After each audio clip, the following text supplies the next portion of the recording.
Hey guys, it's me Laniosa and welcome to Watered Sea Talks if you're new. This is my mum and today's conversation is going to be all about expectations in friendships. So stay tuned, let's dive in. We are going to go right into today's conversation, which is our expectation of friendship. So Laniosa and I were talking about this a couple of weeks ago, and we thought it was a video that was worth doing because we understand that the reason why people have disparity in friendship is because of our expectations are different. Some are exceeding, some are below, and I think that girls out there, if we understand each other's expectation in friendship, I think that we can keep the friendship either for longer, or we know that the friendship is not for us.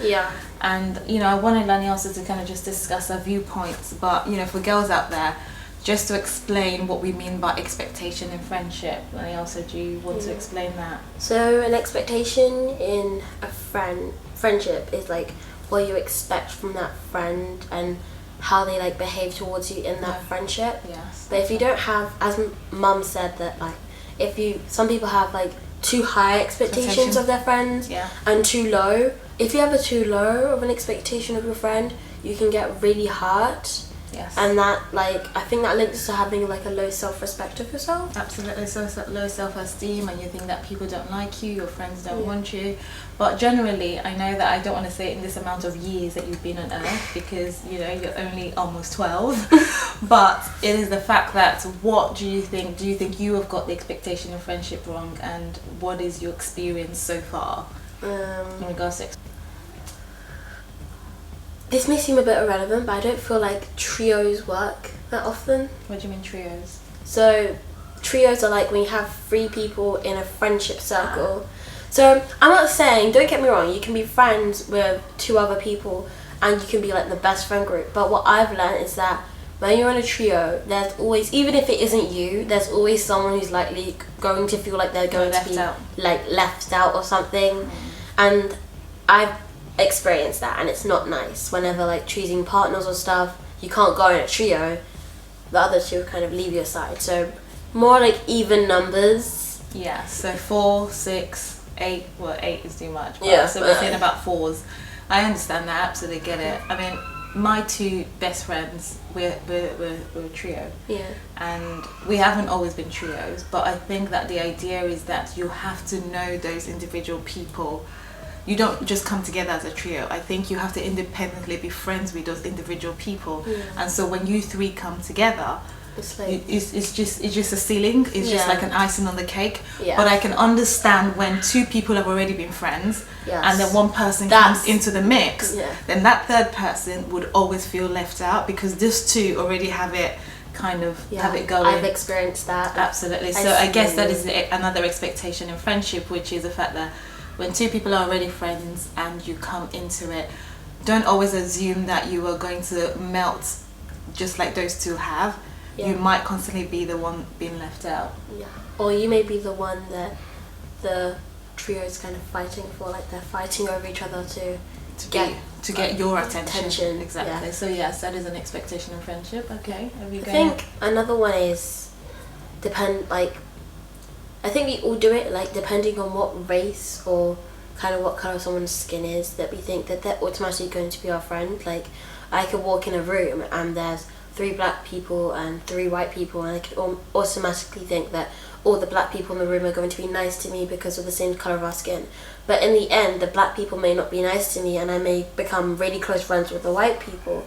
But I want to just say, it doesn't matter what race, Indian, Asian, green, blue, red, yellow, it doesn't matter, that as long as you just have a nice bond and you treat each other with respect, that's a good friendship. Spot on. I definitely am quite impressed with you. Absolutely. That friendship is not about race. It's not about what skin colour the other person is, because you could be really shocked that you come in a room and the people you think are for you are actually the people that are against you in that room. So girls, I want you to open your minds to friendship. Like, anybody of any race can be your friend. You know, it shouldn't always be like this person is the same race as me. And if you strike a balance with those people, fantastic. If you strike, as a black person, if I strike a balance with another black woman, amazing. If I strike a balance with another white person in the room, or another Asian person in the room, or someone who is completely of a different race, it doesn't matter. What matters, and I point it out to you because we have different cultures, and we know that, you know, it takes a while to know other people and to be part or friends with those people. But sometimes we need to step out of our comfort zone to actually learn other people's culture, to be friends with other people's culture. And so I do agree on your expectation of friendship, that friendship sometimes has nothing to do with your race. And so it's all about how someone makes you feel. So yeah, well done. I think, thank you, Mum. Yes. Okay. So I think people think that just because you have a friend, you can't argue, you have to be the perfect match, never argue, never squabble, nothing. But I'm telling you that in a friendship, there's a point to argue, because if you don't argue, I don't feel like that bond will become stronger. And also, as a friend, you don't always have to like the same thing. I'm not talking. Okay, so I'm going to go back to that point that you said, which is that you have to argue. So I do agree that, you know, expectation of friendship is the fact that you don't have to argue with your friends, but I do agree that you do have to argue. But also, in the process of arguing, you need to be careful, because sometimes you can argue with people and feel like and argue with them to a point where you can hurt them too much, that you're never going to be friends. So tell the fact, tell that you're hurt, but be careful not to really hurt each other in the space of arguing, just so that to say that, oh, our expectation is so that our bond has to grow deeper, kind of thing. You don't hurt each other with your words, because words, you know, they can really hurt. I think it was sticks and stones don't break my bones, but calling names will never hurt me. It's like a messed up phrase today, because sticks and stones, your bones can break, but the doctors can heal you, but words can really hurt. Yeah, they can hurt, and you don't forget them. They kind of stay there, they stick there. Okay, I agree. Yeah. And you know, when I was saying about you don't have to like the same things, I think you were talking to me earlier about, even though you don't like the same things, you have to be like at the core. I don't know how to explain it. You can explain it better than me, but your core has to be the same. So when we were having this conversation, she was saying that your friends' expectation in friendship is that you don't have to like the same things, and I said I agree that you don't have to like the same things, but at the core, for example, your values have to be the same. So for example, with me and my friends, and I've said it in loads of my videos, like we love God, we love Christ, and so at the core, that is what binds us together. We understand family values, we understand what we want our kids to become, we understand the ethics that it means for a woman to work hard and to be someone. At the core, that is what binds us together. We understand that value, and we would advise each other based on that value or values. And so if I had a friend who was outside of my core, I just wouldn't understand how we would be really, really, really close.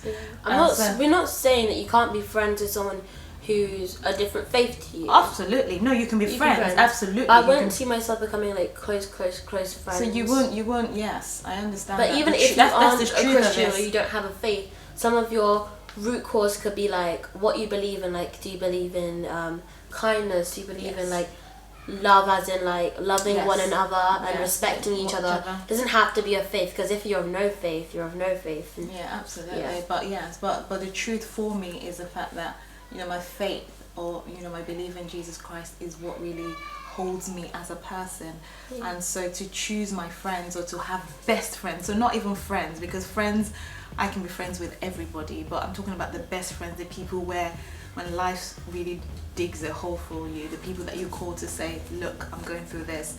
I just feel that our foundation has to be the same. So I think the expectation of friendship, you don't have to like the same thing, but your core has to be the same. Yeah, I agree. Yeah, absolutely. No, I think that you've got it spot on, to be fair, because I think the expectation in friendship is what kind of impacts a lot of friendship today. So girls, I think that... I have one more point. Okay, go on.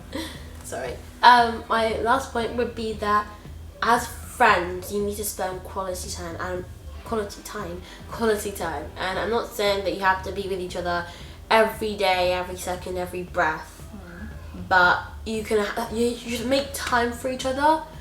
And I think another thing that I struggled with is thinking that because someone's my friend, I have to be with them like every single moment of the day. And don't get me don't get me wrong, it's nice to be with your friend like every single day and every time, but you have to give each other time to breathe. Exactly. Space. And don't let your friend walk over you. Like, we can love people and love our friends to bits, you know, we like them, even our expectation of each other are actually in parity. We know exactly what we want, and we like each other. But even when you find that friend that you like, it shouldn't always be what they want over what you want. Yes, that's what you should always have your own identity. You should always make sure that your voice can be heard and that you love things because you want to do them, not just always your friend wants to do them. Because I feel like you can be a people sorry, I think you can turn into a people pleaser for your friend because you just want to